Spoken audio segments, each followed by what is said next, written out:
Hello everyone, this is Prashant Singh and welcome to AEC plus. मैं आशा करता हूं कि आप सभी ठीक होंगे और आपकी पढ़ाई बेहतर तरीके से चल रही होगी। देखिए, एक समस्या बहुत बड़ी आती है और जनरली सबके साथ में आती है कि जब हम प्रिपरेशन के टाइम में होते हैं और प्रिपरेशन में एक लंबा समय दे देते हैं और एग्जाम हमारा फाइनल रिजल्ट जो है वो अभी तक सिलेक्शन नहीं हो पाता, तो जो पड़ोसी होते हैं, जो समाज होता है, वो हमारे बारे में अलग अलग प्रकार की बातें करना स्टार्ट कर देता है। हमारे दिमाग में सबसे बड़ी समस्या, सबसे बड़ी टेंशन ये बनी रहती है कि यार लोग क्या कहेंगे। तो एक चीज समझ लीजिए कि लोगों का तो काम ही कहना है, तो आप उनके बारे में अगर फिक्र करेंगे तो पढ़ाई कब करेंगे। इसी चीज को समझाने के लिए मैं आपको सिर्फ एक ही लाइन बोलूंगा कि आप सिर्फ अपनी मेहनत करिए, आप सिर्फ अपनी पढ़ाई करिए, और जिस दिन सिलेक्शन हो जाएगा उस दिन यही लोग जो आपके बारे में नेगेटिव बातें कर रहे थे उस दिन वही बोलेंगे कि यार उनका बेटा, उनकी बेटी जो है वो रात दिन पढ़ती थी इसलिए आज इस मुकाम पर पहुंचे। तो आपको सिर्फ पढ़ाई करना है, सोसाइटी को सोचकर या सोसाइटी की बातों में फंसकर अपनी पढ़ाई को डिस्टर्ब ना करें। इसी चीज को समझाने के लिए आज जो मैं लाइन लेकर आया हूं वो ये है कि आप बस चुपचाप मेहनत करो, आप बस चुपचाप मेहनत करते रहें, आपको आपकी सफलता का शोर तो दुनिया मचाएगी। तो एक बार सिलेक्शन हो जाएगा तो फिर बातें जो नकारात्मक थी वो सकारात्मकता की तरफ चली जाएंगी। वही लोग जो आपके पीठ के पीछे नेगेटिव बातें कर रहे थे कि यार ये हो गया, पढ़ते ही रहेंगे, सिलेक्शन नहीं होने वाला है, ऐसी चीजें वही लोग जो है बाद में बोलेंगे कि रात दिन पढ़ने का नतीजा जो है वो आज ये रिजल्ट के रूप में आया। तो बस पढ़ाई करते रहिए, टेंशन मत लीजिए, है ना। चलिए, लास्ट क्लास में मैंने आपसे क्वेश्चन ऑफ द डे पूछा था और मैंने ये बोला था कि recently India and which country have organised the 5th annual defence dialogue. यहां पर अगर हम बात करें तो बोल रहा है कि भाई भारत और किस देश के बीच में 5वीं वार्षिक रक्षा वार्ता का आयोजन किया गया था। तो 5वीं, अगर हम बात करते हैं 5th एनुअल डिफेंस डायलॉग का, तो ये किसके किसके बीच में हुआ है। तो ये हुआ इंडिया और बांग्लादेश के बीच में। ठीक है, कहां पर? ढाका में। बात समझ में आ रही है कहां पर हुआ? तो ये हुआ ढाका में। और कब हुआ? तो 28 अगस्त 2023 को। बात समझ में आ रही है। चलिए, क्वेश्चन नंबर फर्स्ट की बात करते हैं और आज देखते हैं कि आज का जो हमारा पहला क्वेश्चन है वो आखिर क्या बोल रहा है। तो recently India and which country have started a task force to increase electronics trade.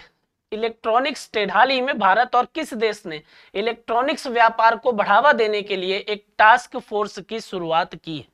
अब देखिए, यहां पर अगर हम बात करते हैं तो ये टास्क फोर्स जो है वो किसके द्वारा शुरुआत की गई। तो यहां पर हम देखें कि इन दो देशों के बीच में व्यापार, इलेक्ट्रॉनिक व्यापार को बढ़ावा देने के उद्देश्य से, तो इंडिया चाहता है और यूएस चाहता है कि इलेक्ट्रॉनिक व्यापार जो है, जो इलेक्ट्रॉनिक ट्रेड जो है, उस ट्रेड में क्या किया जा सके, इंक्रीमेंट किया जा सके। और इनका ऑब्जेक्टिव ये है कि आगे आने वाले 10 सालों में, नेक्स्ट 10 ईयर की अगर मैं बात करता हूं, तो आगे आने वाले 10 सालों में जो इलेक्ट्रॉनिक व्यापार है, जो इलेक्ट्रॉनिक ट्रेड है, वो कहां तक पहुंच जाए, उसमें 100 अरब डॉलर का इंक्रीमेंट देखने को मिले। तो यहां पर बात यह आती है कि सर ये जो टास्क फोर्स बन रहा है ये चाहता क्या है, ये किस तरीके से काम करेगा। तो भारत और यूएसए के बीच में, भारत और अमेरिका के बीच में अगर हम बात करें तो इलेक्ट्रॉनिक व्यापार को बढ़ावा देने के लिए ये कदम जो है वो उठाया जा रहा है। इसमें ये उद्देश्य बनाकर चला जा रहा है कि भाई आगे आने वाला जो 10 साल होंगे, जो नेक्स्ट, जो पहला दशक, एक दशक जो होगा हमारा, उसमें इन दोनों देशों के बीच में जो इलेक्ट्रॉनिक व्यापार है उसमें 100 अरब डॉलर जो है उसमें क्या हो सके, वृद्धि हो सके। बात समझ में आ रही है। अब क्वेश्चन ये उठता है कि सर ये जो टास्क फोर्स है, इस टास्क फोर्स के हेड कौन? तो इस टास्क फोर्स के अगर मैं हेड की बात करता हूं तो ट्राई एक ऑर्गेनाइजेशन है जिसको आप ट्राई के नाम से जानते हैं, जिसको टेलीकॉम रेगुलेटरी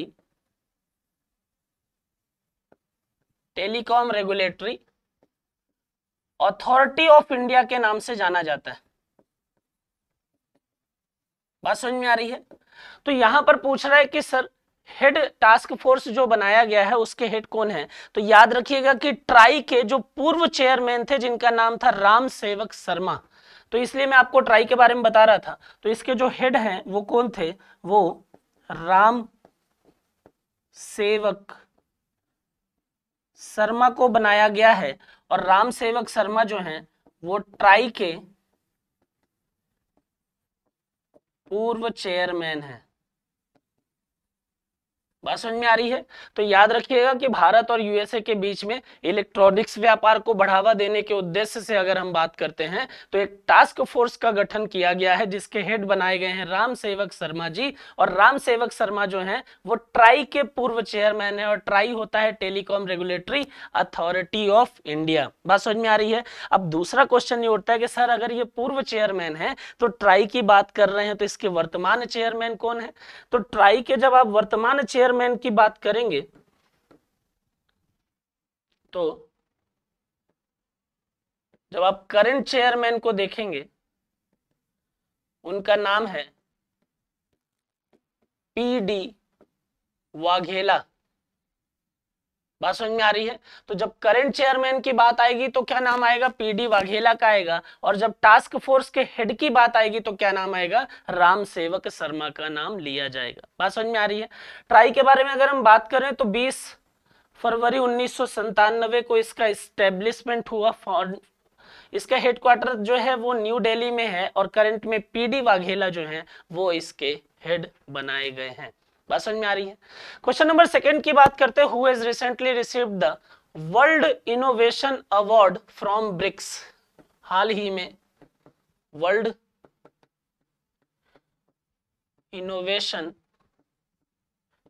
अवार्ड जो है वो किसको प्रदान किया गया है और ये अवार्ड देता कौन है? तो ये अवार्ड ब्रिक्स के द्वारा प्रदान किया जाता है। बात यह आती है कि सर वो किसको प्रदान किया गया? तो ये अवार्ड प्रदान किया गया है सेंटा थोट्टम। ठीक है, तो इसका राइट आंसर जो है वो सेंटा थोट्टम हो जाएगा। अब क्वेश्चन उठता है कि सर ये जो ब्रिक्स है ये क्या है? तो ब्रिक्स फिलहाल अगर करंट में हम बात करते हैं तो 5 देशों का समूह है। ब्राजील, रसिया, इंडिया,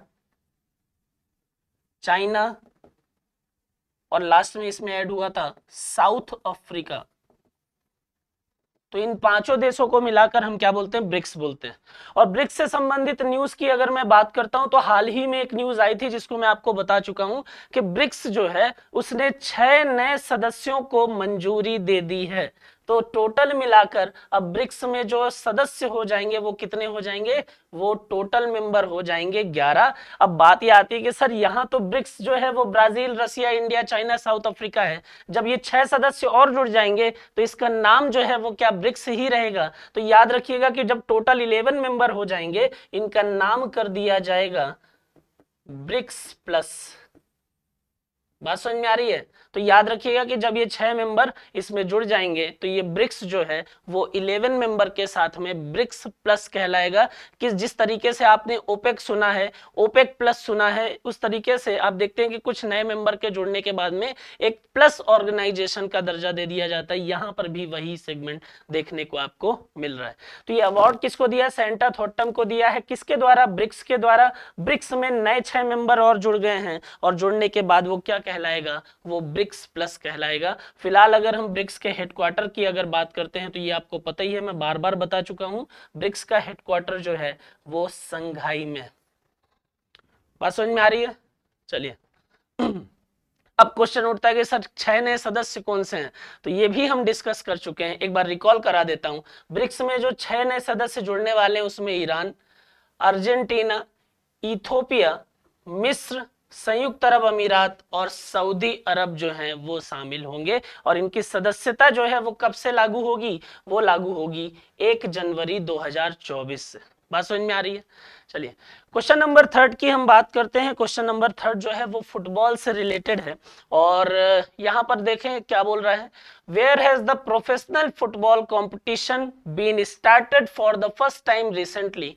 हाल ही में पेशेवर फुटबॉल प्रतियोगिता पहली बार कहां शुरू की गई है? तो चेन्नई, कोच्चि, लद्दाख और नन ऑफ दीज आपके ऑप्शन है। याद रखिएगा कि 1 से लेकर 7 सितंबर के बीच में ये प्रतियोगिता खेली गई। कहां पर खेली गई? ये लद्दाख में खेली गई। बात समझ में आ रही है? और ये जो प्रतियोगिता है जिसको प्रोफेशनल फुटबॉल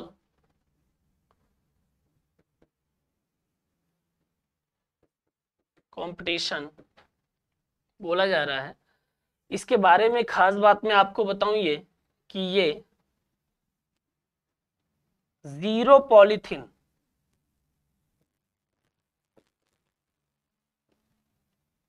बात समझ में आ रही है और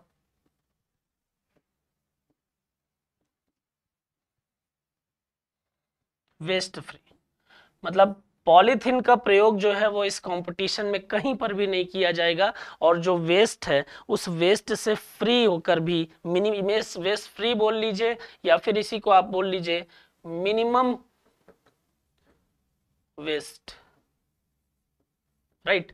तो ये मिनिमम वेस्ट के साथ में ये कंपटीशन जो है वो संचालित किया जाएगा। अब क्योंकि आप बात कर रहे हैं किसकी, आप बात कर रहे हैं फुटबॉल की, तो फुटबॉल से संबंधित जो क्वेश्चन आते हैं वो ये भी आते हैं कि फुटबॉल से संबंधित कौन कौन से कप हैं जो फेमस हैं, और आपको नाम दे देगा और उसमें से बताएगा कि ये फुटबॉल से संबंधित ये है या क्रिकेट से संबंधित ये क्या है। कुछ फेमस कप के नाम जो है वो ट्रॉफी के मैं यहाँ पर लिख रहा हूँ, ठीक है, आप देख लीजिएगा।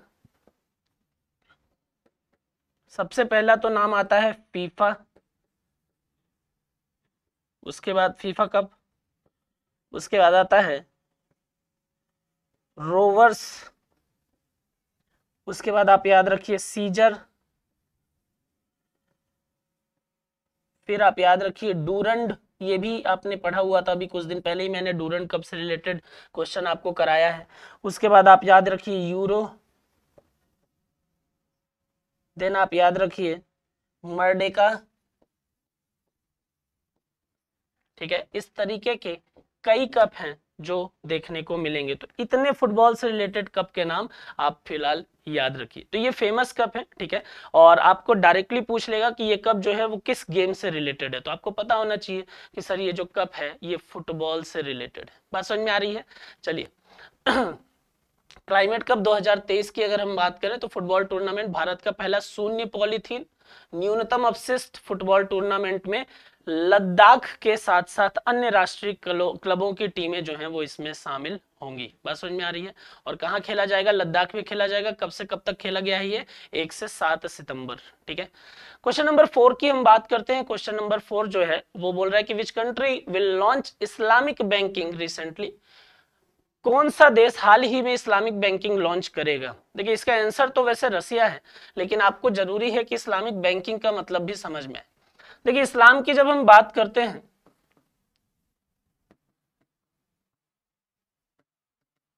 जब हम इस्लाम की बात करते हैं तो इस्लाम में एक नियम चलता है जिसको आप शरीयत का नियम कहते हैं, ठीक। इस्लाम में एक कानून चलता है जिसको आप शरीयत कानून कहते हैं।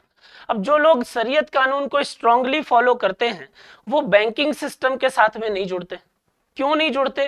क्योंकि हमारे काम की जो चीज है शरीयत में, उसके आधार पर 2 पॉइंट मैं आपको बताता हूं। यहां पर यह बोला जाता है कि ब्याज लेना और ब्याज देना दोनों ही हराम है। हराम मतलब कि गलत।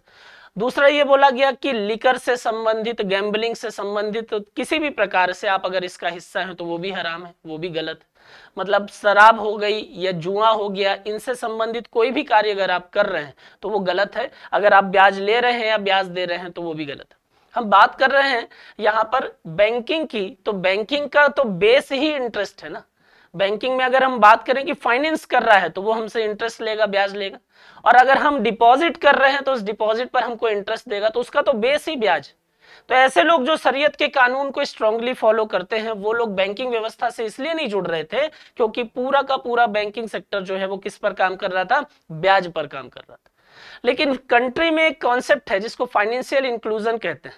अब फाइनेंशियल इंक्लूजन के कॉन्सेप्ट के अंतर्गत अगर हम बात करें तो वहां बोला जाता है कि देश के प्रत्येक नागरिक को आपको क्या करना है, बैंकिंग सिस्टम के साथ में जोड़ना है। अब बैंकिंग सिस्टम के साथ में जोड़ने का ये मतलब नहीं कि एसबीआई में ही खाता हो या पीएनबी में ही खाता हो, आप किसी भी इंस्टीट्यूशनल बैंकिंग का अगर पार्ट है तो वो भी फाइनेंशियल इंक्लूजन के ऑब्जेक्टिव को फुलफिल करेगा। आप पोस्ट ऑफिस का पार्ट है तो भी फाइनेंशियल इंक्लूजन के ऑब्जेक्टिव को फुलफिल करेगा। तो यहां पर हम बात करते हैं तो उन लोगों के लिए एक नया कॉन्सेप्ट लाया गया, भारत के लिए नया था लेकिन इस्लामिक कंट्रीज के लिए पुराना था, रसिया ने इसको अभी पहली बार अपनाया। तो इस्लामिक बैंकिंग का कॉन्सेप्ट लाया गया और इसमें यह बोला गया कि ऐसे लोग जो शरीयत को फॉलो करते हैं वो अगर बैंकिंग सिस्टम से नहीं जुड़ रहे तो उनके लिए बैंकिंग जैसी फैसिलिटी के लिए हम एक नया कॉन्सेप्ट लेकर आ रहे हैं जिसको हम इस्लामिक बैंक बोलेंगे। यहां पर आपके डिपॉजिट किए हुए पैसे पर आपको इंटरेस्ट नहीं मिलेगा, बल्कि आपका जो पैसा डिपॉजिट होगा उसको हम अपने पास में या उसको फाइनेंस नहीं करेंगे, बल्कि वो इंस्टीट्यूशन जो होगा वो उसको इन्वेस्ट करेगा। इन्वेस्ट करने के बाद में आपके इन्वेस्टमेंट के वेटेज के बेसिस पर वहां से जो भी रिटर्न होगा उसका पार्ट आपको मिल जाएगा एज अ डिविडेंड के फॉर्म में, एज अ लाभांश के रूप में। तो यहां पर ये जो पूरी प्रोसेस हो रही है वो कैसी हो रही है, वो देखने में लग रहा है कि भाई बैंकिंग जैसा हो रहा है, लेकिन ये एक्चुअल में जो मेन स्ट्रीम में बैंकिंग काम करते हैं उसके जैसा नहीं, बल्कि ये एक तरीके से इन्वेस्टमेंट का फॉर्म दिखाई दे रहा है। बात समझ में आ रही है? तो यहां पर याद रखिएगा, तो इस्लामिक बैंक जो होते हैं वो ऐसे बैंक होते हैं सामान्य तौर पर जो शरीयत को मानने वाले लोगों के लिए होती है। और इंडिया में जब इस्लामिक बैंक का कॉन्सेप्ट आया तो सबसे पहले भारत में कहां पर इस्लामिक बैंक खोला गया, वो खोला गया केरल में। बात समझ में आ रही है? दूसरा इसमें याद ये रखना है कि भाई जब इस्लामिक बैंक होता है तो इस्लामिक, या जब आया था भारत में तो इस्लामिक बैंक को बढ़ावा देने के उद्देश्य से हर बैंक में इस्लामिक विंडो का कॉन्सेप्ट आया, लेकिन वो कॉन्सेप्ट जो है वो फेल हो गया, जिसकी वजह से इस्लामिक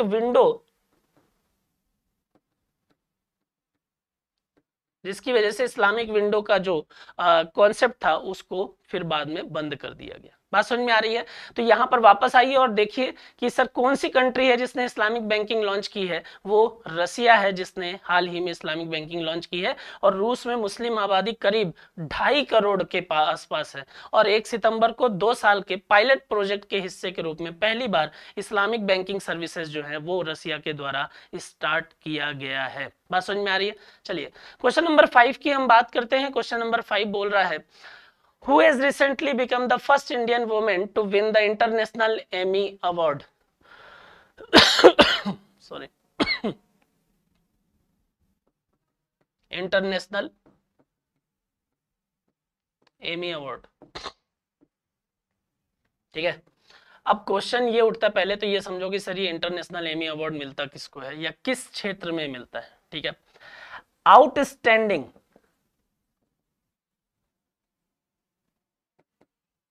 ड्रामा क्रिएशन या आउटस्टैंडिंग ड्रामा क्रिएशन या फिर इसी को ड्रामा सीरीज बोल लीजिए अगर आप। ठीक है, तो ये किस फील्ड में दिया जाता है, ये आउटस्टैंडिंग ड्रामा सीरीज के फील्ड में दिया जाता है। यहाँ एक फोटो आपको दिखाई दे रही है, मे बी आप सभी इनको जानते हो, इनका नाम है एकता कपूर। ठीक है, जिनको ये अवार्ड जो है वो मिला हुआ है। भारत की अगर हम बात करें, एक अगर ड्रामा की बात आती है तो एक नाम सबसे ऊपर लिया जाता है जो एकता कपूर का। बात समझ में आ रही है? घर घर में कलेश तक पहुंचाने का काम जो है अगर हम देखें तो इन्हीं सीरियल के माध्यम से ही किया गया है। बात समझ में आ रही है? तो अगर हम फिलहाल अगर इसके बेसिस पे बात करते हैं और बहुत ज्यादा उधर नहीं जाते हैं तो आपको ये चीजें समझ में आएंगी कि आउटस्टैंडिंग ड्रामा सीरीज के लिए जो एक अवार्ड दिया जाता है इंटरनेशनल लेवल पर, वो इंटरनेशनल एमी अवार्ड है और वो भारत की तरफ से किसको मिला है, वो एकता कपूर को मिला है। बात समझ में आ रही है? फिलहाल आप इतना याद रखिए, एकता कपूर ने एक बार फिर भारत को गौरवान्वित किया। ठीक है, इंटरनेशनल लेवल पर अगर हम देखें तो अवार्ड मिला है तो भारत की स्थिति जो है वो दिखाई दे रही है कि हाँ ठीक है, इंटरनेशनल एमी अवार्ड से सम्मानित किया जाएगा। यह पुरस्कार पाने वाली भारतीय महिला पहली बन गई है ये। ठीक है, और उत्कृष्ट नाटक श्रृंखला के लिए अंतरराष्ट्रीय एमी अवार्ड जो है वो international academy of television art and sciences के द्वारा प्रस्तुत किया जाता है। बात समझ में आ रही है? तो इतनी चीजें आप इसमें याद रखेंगे। क्वेश्चन नंबर 6 की अगर हम बात करते हैं तो क्वेश्चन नंबर 6 जो है वो बोल रहा है कि who was recently appointed as the chairman of NASSCOM. हाल ही में नेस्कॉम के अध्यक्ष के रूप में किसे नियुक्त किया गया है? ठीक है,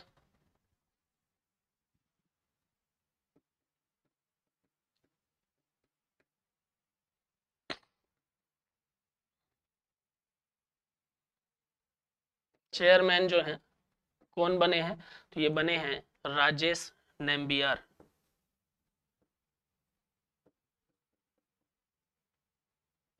राजेश नेम्बियार, बात समझ में आ रही है। तो हाल ही में किसको नियुक्त किया गया है, वो नियुक्त किया गया है राजेश नेम्बियार को। अब बात आती है सर नेस्कॉम क्या है, तो नेस्कॉम है national association of software and service company, ठीक है। तो ये भी आप याद रखिए, नेशनल एसोसिएशन ऑफ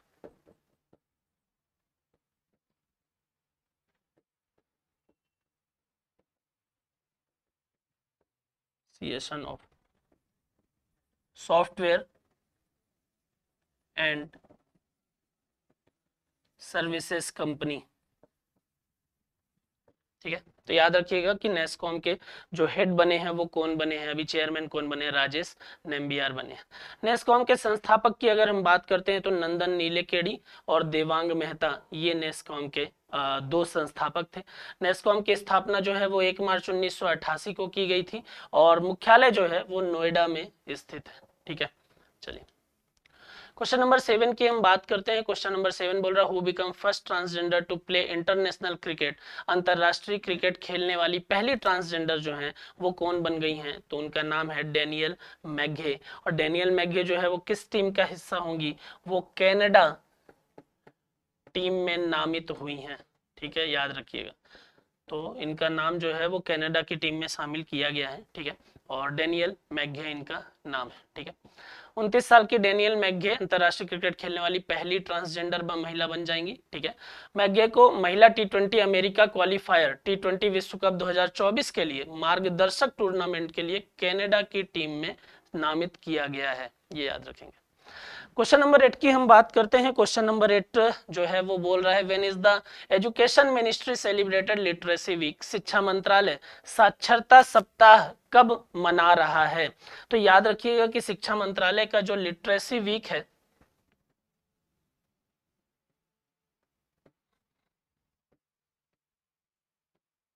वो मनाया गया 1 से 8 सितंबर, ठीक है, ताकि क्या किया जा सके, अवेयर किया जा सके, जागरूकता लाई जा सके, ठीक है, और साक्षरता जो है उसको बढ़ावा दिया जा सके। बात समझ में आ रही है। तो 1 से 8 सितंबर के बीच में लिटरेसी वीक जो है वो मनाया जा रहा है, किसके द्वारा, तो एजुकेशन मिनिस्ट्री या शिक्षा मंत्रालय के द्वारा। बात समझ में आ रही है। साक्षरता सप्ताह का उद्देश्य भारत में पूर्ण साक्षरता प्राप्त करने के लिए बड़े पैमाने पर भागीदार जो है उनको प्रोत्साहित करना, सभी नागरिकों के बीच में जिम्मेदारी की भावना जो है वो पैदा करना। और इस अभियान का हिस्सा कौन कौन होंगे, तो जो छात्र होंगे, शिक्षक होंगे, स्वयं सेवक, सरकारी कर्मचारी और नागरिक सहित विभिन्न हितधारक जो हैं वो इसमें भाग लेने वाले हैं। बात समझ में आ रही है। आइए क्वेश्चन नंबर 9 की अगर हम बात करते हैं। क्वेश्चन नंबर 9 जो है वो क्या बोल रहा है, क्वेश्चन नंबर 9 बोल रहा है कि Prayagraj police launches Savera scheme to assist. Prayagraj police ने खाली स्थान की सहायता के लिए सवेरा योजना जो है वो उसकी शुरुआत की है। देखिए पहली चीज तो ये कि अगर ये बोल रहा है कि प्रयागराज पुलिस ने शुरुआत की है, तो अगर यहां देखें तो आपको पता चल गया होगा कि सर ये यूपी गवर्नमेंट की योजना है, ठीक है। दूसरा किससे रिलेटेड है, तो ये जो सवेरा स्कीम है, ये सवेरा स्कीम जो है वो वरिष्ठ नागरिकों की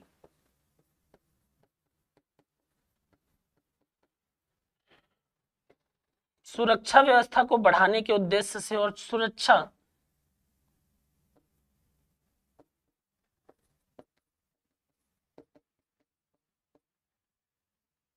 आप इसको ऐसे याद रखिए कि वरिष्ठ नागरिकों की सुरक्षा से संबंधित ये योजना है। बात समझ में आ रही है। वरिष्ठ नागरिकों की सुरक्षा से संबंधित ये योजना है। प्रयागराज की अगर हम बात करते हैं तो प्रयागराज ही वो पवित्र जगह है जहां पर कुंभ लगता है, ठीक है, और मतलब उज्जैन में भी लगता है सिंहस्थ के नाम से। और प्रयागराज में ही अगर आप देखेंगे तो गंगा, जमुना और सरस्वती का संगम भी मिलता है। बात समझ में आ रही है। पहले इसका नाम इलाहाबाद था और अभी बाद में इसको प्रयागराज के नाम से जाना जाने लगा, ठीक है।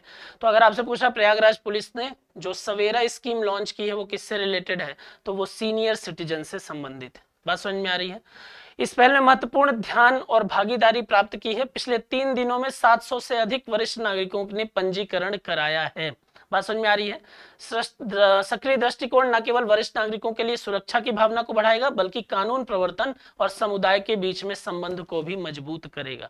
तो याद रखना है आपको कि किससे रिलेटेड है, सीनियर सिटीजन से रिलेटेड है। ये भी काफी इंपॉर्टेंट है, अभी हाल ही में ये देखा गया, ठीक है, और न्यूज में था। बोल रहा है कि India first UPI ATM launched by NPCI and which company, Bharat का पहला यूपीआई एटीएम एनपीसीआई और किस कंपनी के द्वारा लॉन्च किया गया है। तो भारत का जो पहला एटीएम है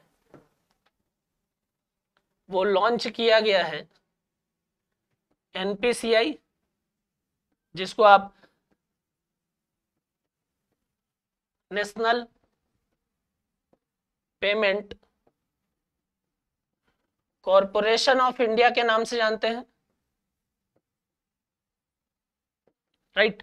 और किसके द्वारा, तो एक कंपनी है जिसका नाम है हिटैची, ठीक। तो याद क्या रखना है कि सर इन दोनों के द्वारा सम्मिलित रूप से मिलकर यूपीआई एटीएम जो है वो पहला यूपीआई एटीएम जो है वो लॉन्च किया गया है, ठीक है। अब ये किस प्रकार का एटीएम है, तो ये भी याद रखिए ये व्हाइट लेबल एटीएम।